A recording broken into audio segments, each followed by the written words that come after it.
Principal, Mr. Brinker, and our class salutatorian, John Velasquez. Thank you, Brooke.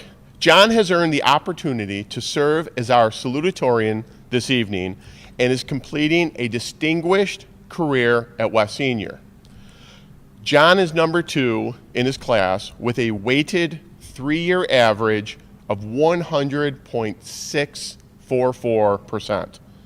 John has completed advanced placement courses in biology, U.S. history, statistics, calculus, and English. In addition, John has pursued college-level courses in pre-calculus and Spanish 5, earning a potential of 23 college credits. John has also been involved in the school community through his participation in Spanish Honor Society, National Honor Society, Rho Kappa Honor Society, International Relations Club, Fresh Start Mentoring Program, Math Club, Science Club, Media Club, and Volleyball. John held leadership positions within the National Honor Society, Spanish Honor Society, and Math Club. He has been named a Student of Excellence. John has earned a Regents with Advanced Distinction with honors, with mastery in math and mastery in science. He will be attending the University of Rochester to study business and mathematics. At this time, we would also like to recognize Lisa and Edward Velasquez, John's very proud parents, on this very special evening. Congratulations to you. John, we are proud to present you with a medal and our best wishes for the future. Congratulations. Thank you, Mr. Brinker. Good evening, everyone. First and foremost, I would like to extend my congratulations to all of the 2020 graduates. While tonight was not the ideal way we had anticipated acknowledging the years of our diligent work habits, I want to accentuate even more now the quandaries we have endured throughout our academic careers. From being the first 6th grade class to transition to West Middle, to new exam guidelines administered by the state, to having our senior year abruptly cut short, we have faced a sharp vicissitude of fortune. However, we are not here for pity. We are here because we are proud of the fortitude and resilience we have demonstrated toward anything thrown across our path. Sure, there are going to be those who recall us as a class that graduated when there was a nationwide shortage of toilet paper, yet I like to think of us more as the unprecedented class that did the unexplainable. And I'm not talking about innovative replacements for toilet paper. I mean the tribulation we have collectively conquered. Tonight we commemorate the astounding achievements we've toiled our entire lives for. Tonight we take the pencil and write our story. So then you ask yourself, what is my story? To be honest, I found myself cogitating about the same question. But before I answer it, let me take you back to a late February day when the air was crisp and the trees bare as the wind howled between their branches. To my disdain, the weather is often capricious this time of year, but nothing seemed to be out of the ordinary as I progressed throughout a typical school day. However, when school let out, I received a text from my cousin that read, "Your father is in my prayers and we're praying for all of you. I am so sorry."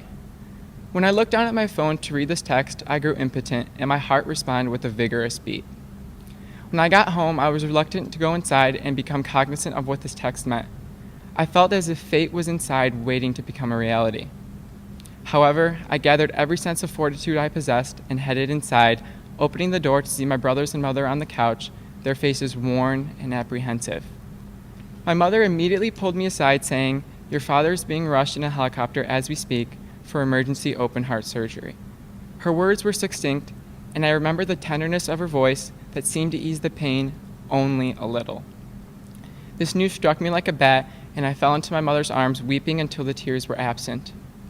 As it grew later, my countenance became worn like the others. My father had been away on business in Florida during the incident, and it made me feel powerless. I began thinking of all that I wanted to accomplish alongside my role model, my hero, my father. In one last attempt to speak with him, I grasped my phone tightly while the tears accumulated down my face, knowing this might be the last time I would ever address him. I typed a feeble text that told him, "I love you more than anything. You're the strongest man I know and my forever role model. Please be strong for me. I need you, Dad." Not even 2 minutes later, he miraculously responded, "I will. I promise." This was truly the longest day of my life. 6 weeks later, on a sunny day, when the air was full of life, my dad returned home. After enduring emergency open-heart surgery, a fasciotomy, and a femoral bypass, doctors in Florida nicknamed my father the Miracle Man. Yes, my father is truly a walking miracle after enduring such perilous procedures. So what does this tell us about your story? Well, your story is only one you know how to erect. It lies there on a blank sheet of paper waiting to be written once you have the courage to take the pencil and write. There will be days like mine where you will find your story taking you down a road with which you are unfamiliar and for which you feel unprepared. I can assure you this road is going to make you feel uncomfortable, apprehensive, and trepidatious. You may even ruminate about its purpose. However, that is how you should feel, because if you're afraid to fail, it means you never really tried at all. Thinking back to my personal anecdote, surely I did not anticipate or want my story to take such a sharp turn. And I did not realize until my dad was safely home that I was meant to draw something from that experience. Destiny never left me in that moment, and I can guarantee it will never grow feet and leave you either. Whether we take this bumpy road purposely or not, life lives up to our wildest hopes and aspirations if you're willing to embark on the highest mountain. Worry less about what this road means at the moment and more about what it will epitomize. As poet Robert Frost once stated, 2 roads diverged in a wood, and I took the one less traveled by, and that made all the difference. Sometimes our hearts desire to lead us down the path frequently taken because as humans we tend to choose the uncomplicated route in fear of failing. This path, regardless of the serenity that it seems to accompany, does not allow us to experience the lasting benefits of a cultivated mind. Don't be afraid to face adversity head-on because these experiences allow us to become cognizant of who we really are and what we are really capable of. Let the veracity of your current circumstances culminate who you are as a human being. When the road veers left unexpectedly, do not place your ambitions on an insular shelf because I can assure you, you are not alone on this journey. Find that something that continuously brings you a sense of vehemence and run with it, never looking back. Regret is an odious idea that I so desperately want you to circumvent because in my opinion, that is not choosing the road less traveled. As this chapter closes, let it engulf you and never forget where you came from as you progress to the next. Your pencil is sharpened now and your story is waiting. Chapter 2 begins now. To my family, thank you for 18 years of incessant support towards my dreams. Mom and Dad, my sincerest gratitude for pushing me to places I could never fathom. Thank you for putting up with me when I said I was going to bed at 11, but was really behind closed doors studying for a test until 2 a.m. I do not know how I could have done this without you guys. To all of my teachers, thank you for believing in me when I lacked confidence. I will stand by the fact that West Seneca has some of the most industrious and loving teachers. To my friends, without you guys, I would not be standing here. Maintaining a healthy balance of my social life and school has truly brought me pure happiness.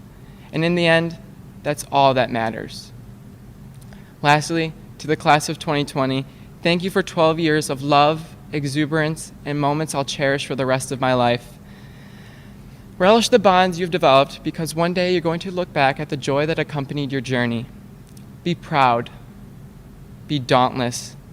Be valiant. Be genuine. Be a leader. But most importantly, be you. I want to wish you all the success on your future endeavors, and I'm sure our paths will cross again. Oh yeah, and we did it.